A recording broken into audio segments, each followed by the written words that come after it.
Hey everyone, welcome back. Today we're diving into one of Padre Pio's most chilling revelations, something so devastating that when he first spoke about it, the friars around him fell into stunned silence. If you've been following these stories, you know that Padre Pio saw beyond the veil. He witnessed souls ascending to paradise.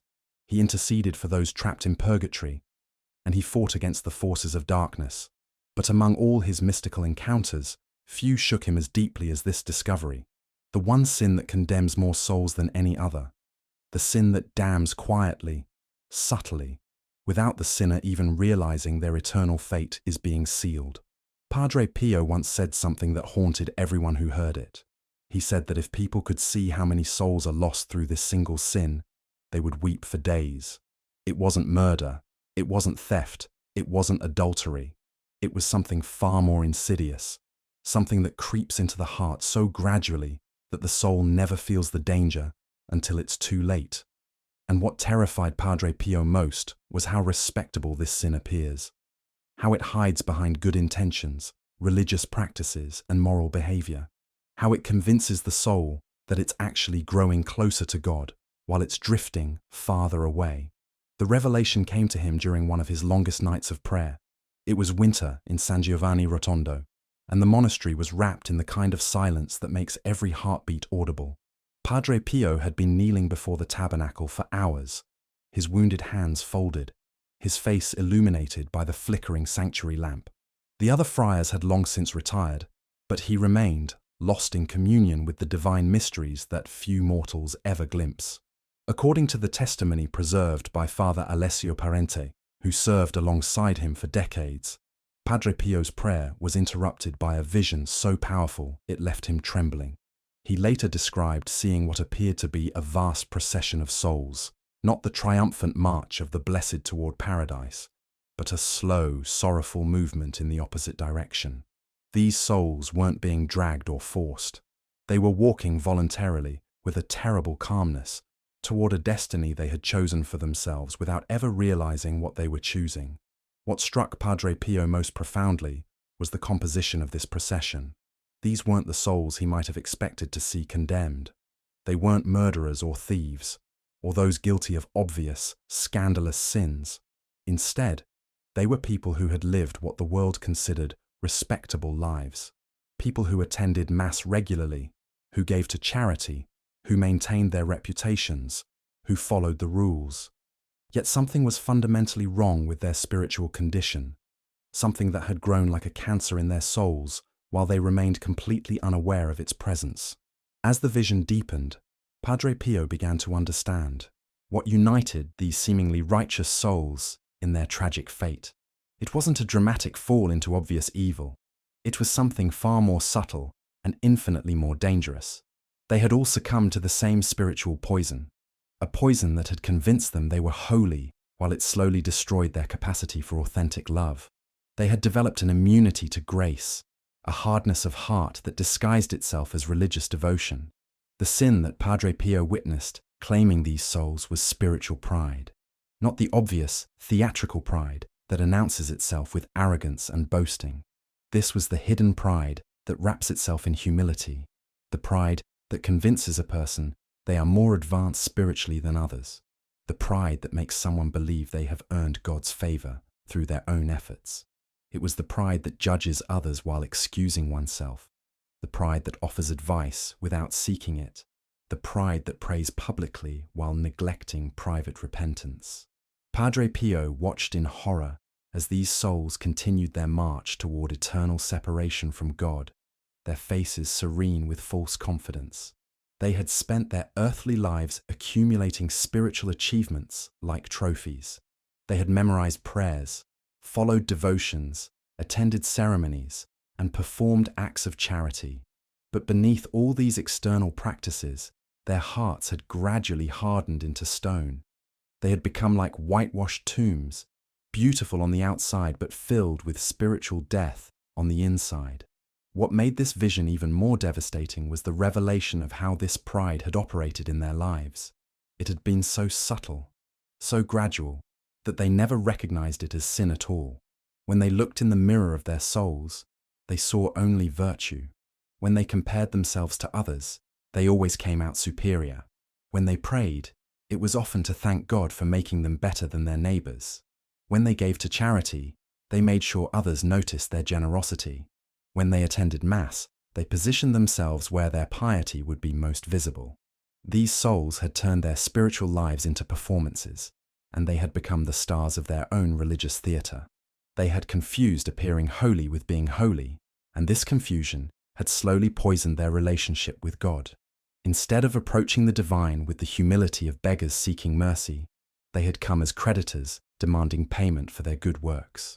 Instead of recognizing their complete dependence on grace, they had convinced themselves that their salvation was a foregone conclusion based on their spiritual resume. Padre Pio later explained to the friars that this pride was the most dangerous sin because it immunizes the soul against conversion. A murderer knows he needs forgiveness. An adulterer recognizes his guilt. A thief understands his crime. But the spiritually proud person sees no need for repentance because he perceives no sin in himself. He has become his own savior, his own priest, his own judge. He has made himself into a god, and this self-deification is the essence of spiritual pride. The vision continued, and Padre Pio saw how this sin had manifested differently in each soul, yet with the same devastating result. Some had become harsh judges of others while remaining blind to their own faults. Others had turned their spiritual practices into competitions, always measuring their devotion against their neighbors and finding themselves superior. Still others had developed an expertise in identifying everyone else's spiritual deficiencies while remaining oblivious to their own. They had become spiritual physicians who could diagnose every ailment except the cancer growing in their own hearts. What broke Padre Pio's heart most deeply was witnessing how close these souls had come to authentic holiness, only to be derailed by the very practices that should have led them to God. Their daily prayers had become occasions for self-congratulation rather than self-examination. Their acts of service had become opportunities to feel superior to those they served. Their religious knowledge had become weapons for judging others rather than tools for examining their own consciences. They had taken everything beautiful about the spiritual life and twisted it into an instrument of their own destruction. As the procession of the spiritually proud continued past him, Padre Pio understood why this sin was so particularly offensive to God. It was the sin of Lucifer himself, the refusal to acknowledge dependence on divine mercy. It was the sin that had caused the fall of the brightest angel in heaven, and it was the sin that now claimed more souls than any other, because it could disguise itself so completely as virtue. These souls were lost not because they had committed great evils, but because they had convinced themselves they had no need of salvation. The vision began to fade, but its impact on Padre Pio was permanent. He had seen the spiritual pride that lurks in every human heart, the pride that whispers we are better than others, the pride that convinces us we have earned God's favor, the pride that makes us forget we are all beggars at the feast of divine mercy. The weight of this revelation transformed how Padre Pio approached his ministry.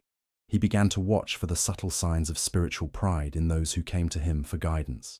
He noticed how certain penitents would confess their sins with a tone that suggested they were doing God a favor by acknowledging such minor faults. He observed how some of his spiritual children would speak about their prayer lives with barely concealed satisfaction, as if their devotions were investments that guaranteed divine returns.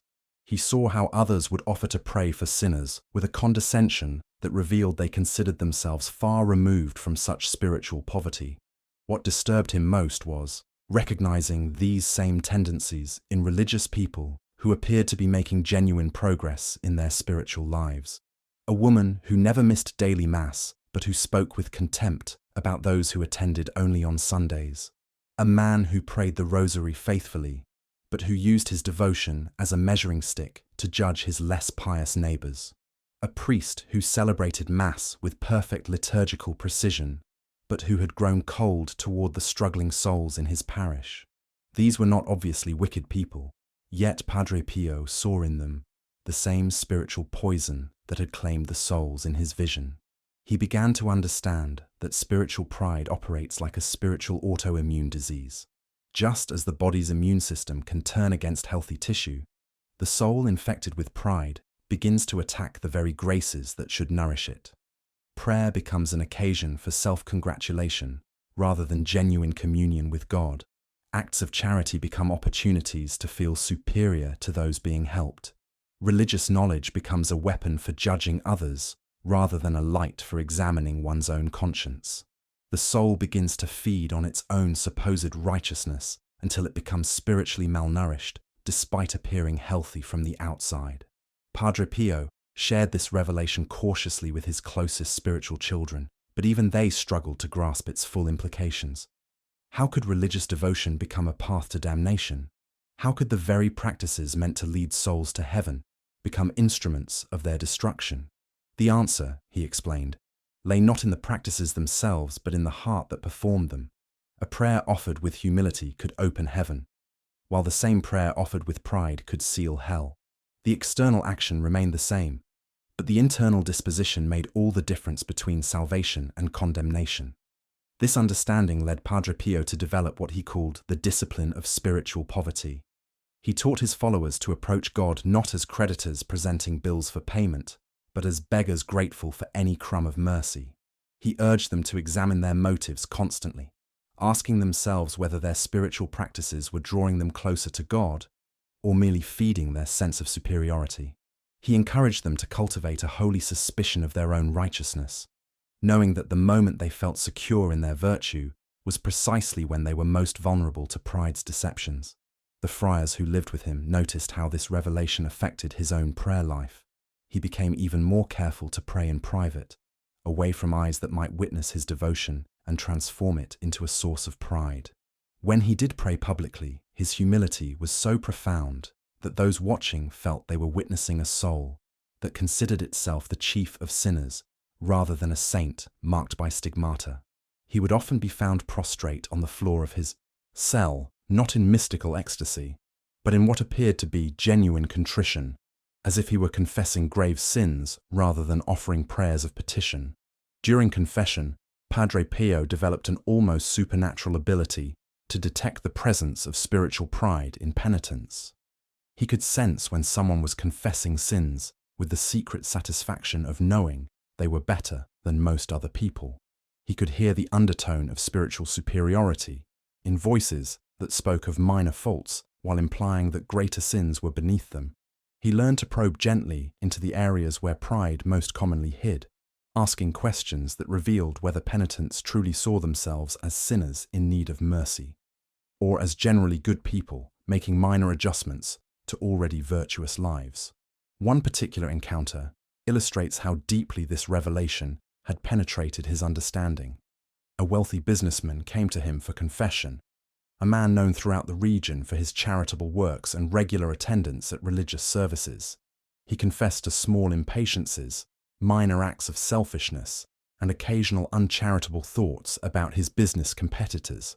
His tone suggested he was going through a familiar routine, checking off boxes on a spiritual inventory that rarely revealed anything seriously wrong. Padre Pio listened in silence for several minutes before asking a question that stunned the man. He asked whether the penitent had ever thanked God for making him better than other people. The businessman initially protested that he had never done such a thing, but Padre Pio pressed gently. Had he never felt satisfied that his charitable giving exceeded that of his neighbors? Had he never taken comfort in the fact that his business practices were more honest than those of his competitors? Had he never felt a quiet pride in his regular attendance at Mass compared to the lukewarm faith of others in his social circle? As these questions penetrated the man's consciousness, he began to recognize a pattern of spiritual comparison that had become so habitual he no longer noticed it. He realized that much of his religious practice had become a way of distinguishing himself from people he considered less devout, less generous, less committed to their faith. His charity had become a mark of superiority rather than an expression of gratitude. His prayers had become occasions for congratulating himself on his spiritual consistency rather than genuine encounters with divine mercy. His attendance at religious services had become a way of displaying his devotion rather than seeking transformation. The businessman left that confession deeply shaken, not because Padre Pio had been harsh with him, but because he had been forced to confront the pride that had been slowly strangling his spiritual life without his awareness. He realized that he had been approaching God as an equal rather than as a creature dependent on divine mercy. He had been treating his relationship with the divine as a business transaction rather than a love affair. He had been building his identity on being better than others rather than on being beloved by God despite his unworthiness. This encounter became a template for how Padre Pio addressed spiritual pride in others. He rarely confronted it directly, knowing that pride's first defense is to deny its own existence. Instead, he asked questions that allowed people to discover their pride for themselves. He helped them see how their spiritual practices had become contaminated with self-regard. He showed them how their religious identity had become dependent on comparison with others rather than on gratitude for unmerited grace. The most challenging aspect of addressing spiritual pride, Padre Pio discovered, was its ability to regenerate itself, even in the process of being confronted. A person could recognize their pride, confess it sincerely, and then immediately feel proud of their humility in recognizing their pride. They could acknowledge their spiritual poverty and then feel superior to those who remained blind to their own faults. They could embrace the discipline of self-examination and then judge others for their lack of introspection. Pride possessed an almost infinite capacity for adaptation, finding new ways to feed itself even from the very practices meant to destroy it. This realization led Padre Pio to understand why spiritual pride was so particularly devastating. It was like a virus that could infect even the medicine meant to cure it. Every spiritual remedy could become another source of infection. Fasting could feed pride in one's discipline. Charitable works could nourish feelings of superiority. Even the confession of pride could become an occasion for self-congratulation about one's spiritual insight.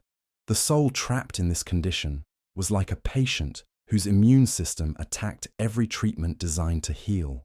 Through years of careful observation, Padre Pio identified the subtle stages by which spiritual pride typically developed in souls who appeared to be progressing in their faith. It began almost imperceptibly with small comparisons. A person would notice that they prayed more consistently than their spouse or gave more generously than their neighbors. These observations, innocent enough in themselves, would gradually create a sense of spiritual superiority that the soul would mistake for genuine progress in holiness. The second stage involved what Padre Pio called the collection of spiritual trophies. The soul would begin to catalogue its religious achievements, like a merchant counting inventory. Years of daily mass attendance, consistent tithing, volunteer work at the parish, knowledge of theological concepts, familiarity with saints and their feast days. Each accomplishment would be carefully preserved in the soul's memory, ready to be produced as evidence of worthiness when doubt crept in about one's spiritual standing. During the third stage, the soul would begin to view its relationship with God through the lens of merit rather than mercy. Prayer would shift from petition to presentation, as if the soul were displaying its credentials rather than seeking grace. The person would approach the sacraments with the confidence of someone claiming what they had earned rather than the gratitude of someone receiving an undeserved gift. They would speak of their spiritual life in terms of achievements rather than graces received. The fourth stage was perhaps the most dangerous because it involved the soul's growing immunity to correction. Spiritual direction would be sought not for genuine guidance, but for confirmation of progress already made. When challenged about their attitudes or behaviors, the spiritually proud would deflect criticism by pointing to their track record of religious observance. They would become skilled at finding biblical or theological justifications for whatever they wanted to believe about themselves. Their pride would disguise itself as faithfulness to church teaching or loyalty to traditional practices. The final stage was what Padre Pio witnessed in his vision, the stage where the soul became completely closed to grace while maintaining the appearance of devotion. Such souls would continue their religious practices with mechanical precision, but these practices would no longer connect them to God. They would pray without humility, worship without wonder, serve without love, and believe without faith. They had become spiritual machines, perfectly programmed to perform religious functions while remaining utterly disconnected from the divine life that was supposed to animate their actions. What made this progression so terrifying was its invisibility to the very souls it was destroying. Unlike other sins that announced themselves through obvious violations of moral law, spiritual pride operated by convincing its victims that they were becoming more holy, even as they drifted farther from holiness. It was possible for a soul to advance through all 5 stages while gaining recognition in their religious community as a model of devotion and commitment. Padre Pio began to see this pattern everywhere he looked. In the woman who corrected others' theological errors with barely concealed satisfaction in her own orthodoxy. In the man who spoke about sinners with a tone that suggested he had moved beyond such struggles. In the religious superior who administered with efficiency but had lost all tenderness toward those under her care. In the priest who preached about humility while secretly believing his sermons were more profound than those of his brother clergy. The tragedy was that many of these people had begun their spiritual journeys with genuine love for God and neighbor. But somewhere along the way, their focus had shifted from God to themselves, from grace to achievement, from gratitude to entitlement. They had become like the Pharisee in Christ's parable, standing in the temple and thanking God for making him better than other men. Their prayers had become exercises in self-congratulation, disguised as worship. Padre Pio discovered that the most effective antidote to spiritual pride was what he called the practice of spiritual archaeology. He would encourage his spiritual children to dig beneath the surface of their religious activities, to examine the motives and attitudes that drove them. Why did they choose to pray at times when others might notice their devotion? What emotions did they experience when they compared their spiritual practices to those of others? How did they feel when their acts of charity went unrecognized? What was their internal reaction when they encountered people whose faith seemed less developed than their own? These excavations often revealed uncomfortable truths. People discovered that much of their religious activity was motivated by a desire to maintain their spiritual self-image rather than to grow closer to God. They found that their prayers often included subtle requests for God to notice and reward their faithfulness. They realized that their charitable works were frequently accompanied by mental calculations of how these acts enhanced their standing in the community and presumably with God. One young seminarian who came to Padre Pio for spiritual direction was shocked to discover the extent to which pride had infected his vocation. He had entered seminary with what he believed was a pure desire to serve God and save souls. But under Padre Pio's gentle questioning, he began to see how many of his motivations were contaminated with self-regard. He enjoyed being seen as someone who had answered God's call. He took satisfaction in the respect shown to him by family and friends who admired his sacrifice. He looked forward to the day when he would be addressed as father and treated with the deference accorded to clergy. Even his academic studies in theology had become occasions for pride. He had begun to view his growing knowledge as a mark of his spiritual advancement, rather than as tools for better serving God's people. He caught himself feeling superior to lay people who lacked his theological education. He noticed that he enjoyed correcting others' misconceptions about church teaching, not out of love for truth, but from a desire to display his own learning. This seminarian's experience illustrated how spiritual pride could corrupt even the most sacred callings. The very desire to serve God could become an occasion for self-aggrandizement if the soul lost sight of its complete dependence on divine mercy. Padre Pio helped him understand that authentic vocation required dying to self rather than elevating self, becoming nothing so that God could become everything. The remedy Padre Pio prescribed for spiritual pride was deceptively simple, yet profoundly challenging. He called it the discipline of radical gratitude. Instead of cataloguing their spiritual achievements, souls needed to cultivate an overwhelming awareness of their complete dependence on God's mercy for everything good in their lives. Every prayer offered, every act of charity performed, every moment of faith experienced needed to be recognized as pure gift rather than personal accomplishment. This discipline required a fundamental shift in perspective. Instead of asking what they had done for God, souls needed to ask what God had done for them. Instead of measuring their progress against other people, they needed to measure their need against God's infinite mercy. Instead of taking credit for their spiritual growth, they needed to acknowledge that even their desire for God was itself a grace they had not earned. Padre Pio taught his followers to begin each day by acknowledging their spiritual poverty before God. Not false humility that secretly hoped for divine contradiction, but honest recognition of their complete helplessness without grace. He encouraged them to examine their consciences not for the purpose of cataloguing minor faults, but to discover the depth of their need for mercy. He urged them to approach prayer as beggars rather than creditors, seeking gifts rather than claiming rewards. The practice of radical gratitude also involved learning to rejoice in others' spiritual progress without comparison to one's own journey. When encountering someone whose faith seemed more mature or whose devotion appeared more consistent, the soul needed to resist the temptation to either judge them as show-offs or feel inferior about its own spiritual state. Instead, every evidence of God's work in others became an occasion for thanksgiving that grace was active in the world. Perhaps most challenging was learning to receive correction and criticism as gifts rather than attacks. The spiritually proud soul's natural response to challenge was defensiveness, the immediate production of evidence for its righteousness, the deflection of criticism through counter-accusations or justifications. But Padre Pio taught that every criticism, even when unfair or exaggerated, contained potential grace for those humble enough to receive it.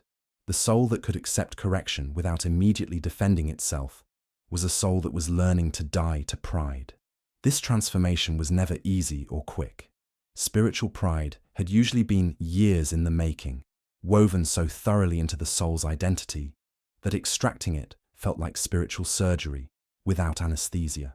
Many of Padre Pio's spiritual children went through periods of profound disorientation as they began to recognize how deeply pride had penetrated their religious lives. Everything they had thought was virtue revealed itself as contaminated with self-regard. Every spiritual practice they had taken pride in showed traces of the very poison they were trying to eliminate. Some experienced what Padre Pio called the dark night of the ego, a period when all their spiritual activities felt meaningless because they could no longer take satisfaction in performing them well. Prayer became difficult because they could no longer feel good about their faithfulness in praying. Charitable works felt empty because they could no longer enjoy the sense of virtue these acts had previously provided. Even their attempts at humility felt tainted because they found themselves taking pride in their progress toward humility. Padre Pio assured these struggling souls that this discomfort was actually a sign of healing. The spiritual cancer of pride could not be removed without pain. The soul that had learned to feed on its own righteousness would necessarily experience hunger when that food was taken away. But this hunger was the beginning of authentic spiritual appetite, the first stirring of genuine desire for God, rather than for the good feelings that came from believing oneself to be godly. Daily. During this painful process of purification, Padre Pio witnessed something remarkable in those souls, brave enough to persist through the dark night of the ego. As they learned to let go of their spiritual accomplishments as sources of identity, they began to discover what authentic relationship with God actually felt like. Prayer stopped being a performance and became genuine conversation. Acts of service ceased being opportunities for self-congratulation and transformed into expressions of gratitude. Religious practices evolved from spiritual trophies into simple responses to divine love. The transformation was often subtle at first. A woman who had previously taken great satisfaction in her perfect attendance at daily Mass began to notice that she was actually paying attention to the readings instead of mentally cataloguing her devotion. A man who had prided himself on his theological knowledge found himself asking questions rather than providing answers, genuinely curious about mysteries he had previously claimed to understand. A religious sister who had been known for her strict observance of rules discovered she was beginning to see the people around her as beloved children of God, rather than as subjects for spiritual evaluation. These souls began to experience what Padre Pio called the joy of spiritual poverty. Instead of the heavy burden of maintaining their righteous image, they felt the lightness that came from having nothing to protect or prove. Instead of the constant anxiety of measuring their spiritual temperature, they rested in the knowledge that God's love was not dependent on their performance. Instead of the exhaustion that came from spiritual competition, They found energy in simply being grateful for whatever grace they received each day. Padre Pio observed that souls liberated from spiritual pride developed a distinctive spiritual fragrance that others could sense immediately. They radiated peace instead of judgment, invitation instead of intimidation, wonder instead of certainty. People felt safe approaching them with their struggles, because these souls no longer needed to maintain an image of having everything figured out. They could sit with sinners without feeling contaminated, listen to doubts without feeling threatened, and encounter weakness without feeling superior. But the enemy of souls was not content to surrender his most effective weapon without a fight. Padre Pio discovered that spiritual pride possessed an almost supernatural ability to adapt and regenerate. Just when a soul thought it had conquered this sin, pride would reappear in a new form, more subtle and dangerous than before. The very progress in humility could become a new source of pride. The recognition of past spiritual arrogance could feed into current spiritual superiority over those who remained blind to their condition.